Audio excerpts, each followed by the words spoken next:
Italy admits. Hezbollah attacked UNIFIL. Israel did not. Italy has troops in Lebanon as part of UNIFIL. Italy's troops came under fire last week. Italy's defense minister blamed Israel. Israel investigated and found that Hezbollah is the one that launched the attack. Now Italy agrees with Israel's conclusion. Hezbollah shelled UNIFIL's troops. And this is hardly the first time. Just yesterday, Hezbollah attacked UNIFIL troops 3 times. Multiple UNIFIL bases were rocketed by Hezbollah in the morning, in the afternoon, and then again later. At least 4 UNIFIL soldiers were wounded by Hezbollah. But you wouldn't know it from UNIFIL. UNIFIL said the rockets were fired by non-state actors within Lebanon. What non-state actors are firing rockets in Lebanon? 2 days before, French and Finnish UNIFIL troops were blocked by a group of individuals with at least one of them armed. An hour later, the UNIFIL troops were fired on 40 times. Bullets hit UNIFIL vehicles. Who did UNIFIL say shot at them? Non-state actor members. Do you see how crazy this is? UNIFIL has no problem calling out Israel, even if Israel isn't to blame. But when Hezbollah shoots at UNIFIL, then UNIFIL suddenly has no idea who did it. Whether out of greed for Hezbollah's bribes, like the ones UN troops reportedly took, or out of fear from Hezbollah bullets, UNIFIL cannot see Hezbollah. UNIFIL cannot see Hezbollah walking around armed. UNIFIL cannot see Hezbollah digging tunnels next to UNIFIL bases. UNIFIL cannot see Hezbollah even when they shoot at UNIFIL. UNIFIL cannot see Hezbollah, and UNIFIL cannot hold any future agreement. What might that agreement look like? This is the question. U.S. envoy Amos Hochstein was in Lebanon for ceasefire talks yesterday and is arriving in Israel today.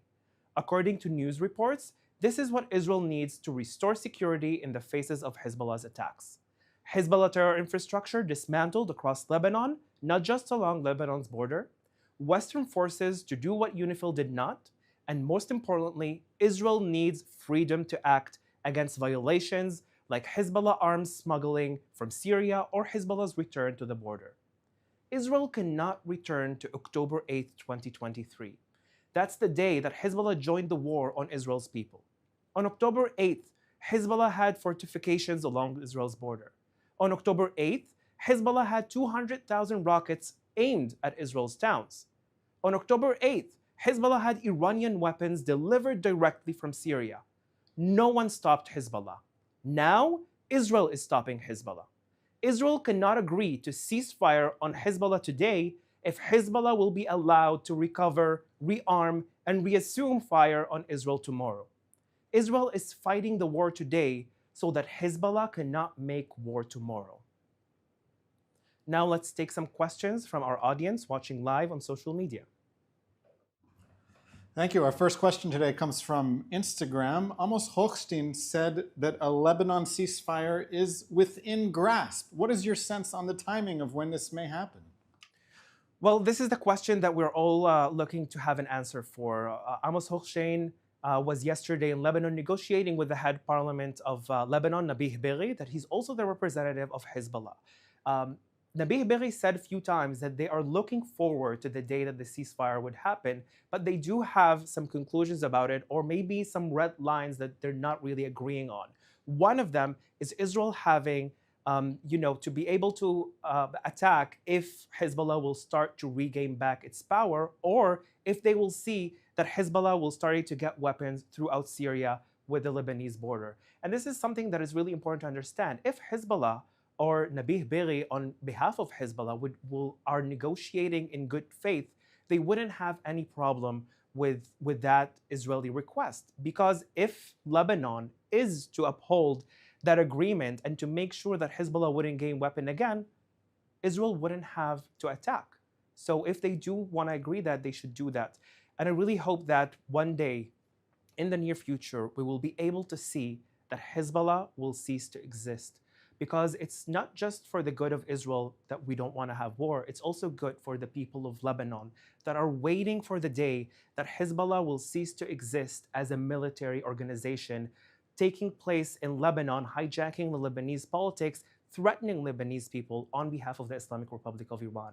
This is our major problem. Once Hezbollah is out of the picture, we are able to have not just an agreement. We don't need another agreement like the 1701, like 1559, or other US resolutions.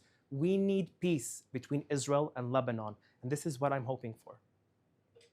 Our next question is from Daniello on YouTube, who asks you if there's any news on Charles Shartouni. This is a Lebanese academic who recently denounced Hezbollah, said that Lebanon should make peace with Israel, and he's apparently facing arrest. Have you heard anything about this?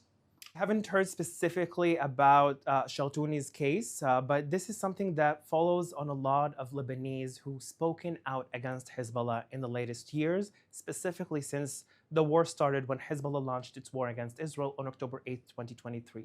There are many Lebanese like Shaltuni, like other, for example, the previous reporter Mai Shidia that we reported on also here, that there was an attempt of assassination on her life because of Hezbollah.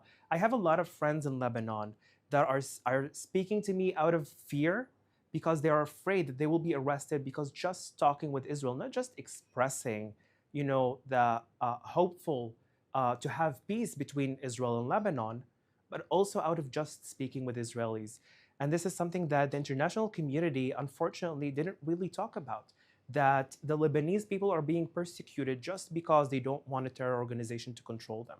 And this is something that I'm really happy to see you talking about it, and I really hope to see other people talking much more about the need for Lebanese to be liberated and to have their own freedoms from the Islamic Republic of Iran and from Hezbollah being that military controlling Lebanon.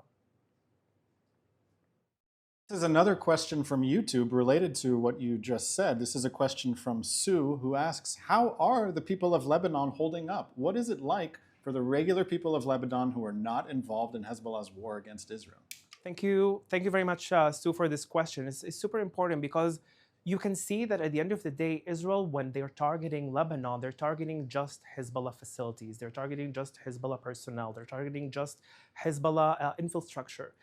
Yet there is some Lebanese casualties, unfortunately, that at the end of the day, people in Lebanon just want to be able to live their lives. The people that I talk to and the people that are, I can see their comments and their shares on social media, they are really waiting for the day that they will be able to be liberated and freed from that terror organization. They're holding up by having, faith in the day that will be after Hezbollah. That's what a lot of Lebanese are looking for and waiting for.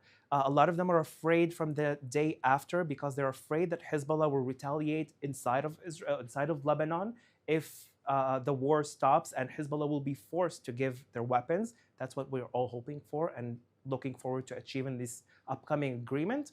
But they're afraid that the weapons that Hezbollah is now targeting towards Israelis will be targeting Lebanese people. That's why the international community needs to support the free, liberated Lebanese people that are looking to just live their lives like we are wanting and looking forward to live our lives. We have time for two more questions. The question right now is from Katie on Instagram, who asks, what's the point of UNIFIL sticking around at all? Do you see a role for UNIFIL in Lebanon? And if so, what is it? Well, thank you very much for the question. The question of UNIFIL standing and holding inside of Lebanon has been raised lately in many reasons. Like we mentioned now, UNIFIL has done nothing for the last 18 years. Their mandate was to make sure that Hezbollah would be disarmed and not be present in southern Lebanon. And we've seen that not just Hezbollah based themselves within southern Lebanon, closer to the Israeli border, but they were able to arm themselves and also dig tunnels deep next to UNIFIL bases. And this is something that UNIFIL failed to make or maintain that peace that UNIFIL was supposed to have. And this is something that I believe that Israel's request also by the talks and by what was published all over the news lately, that Israel is requesting another international committee that will make sure that UNIFIL will be doing their job that they should do. I believe that UNIFIL failed, and because they failed, they can't continue to do that.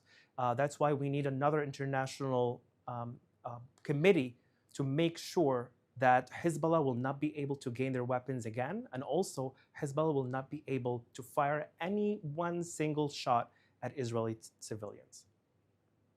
This is our last question today. It is about the hostages in Gaza. The Prime Minister of Israel has raised the reward for anyone who releases the hostages to $5 million each. Do you have any hope that we will see some change in the status of the hostages in Gaza? Will they come home soon? Will there be a reward paid out to someone who helps free them? It's more than 400 days that there are 101 hostages that are still held hostage in Gaza by Hamas. Israel is doing everything in its power in order to get those hostages back, because every one of them is an Israeli and is a human being that needs to be back to its family or for burial, because some of these hostages have already been killed by Hamas. I believe that what the Prime Minister of Israel, Benjamin Netanyahu, is doing, on one hand, could be really good and could be like a positive withhold to maybe, because we know that there are a lot of civilians in Gaza that are holding these hostages themselves, not just Hamas terror organization. They're doing so by the support of Hamas. But maybe if we can have some sort of incentive, they can, at the end of the day, bring those hostages back to their families. And this is what we're looking for. We are all waiting to see the 101 hostages get back home or get back to a normal burial inside of Israel with their families. Thank you very much for watching. We'd also like to announce our new Spanish language channels. Link in the description and across our platforms. Giving Tuesday is 2 weeks away. Keep an eye out for how you can contribute to our campaign. That's all we have time for. Thank you very much for tuning in. We'll be back tomorrow at 3 p.m. Israel time and 8 a.m. East Coast time.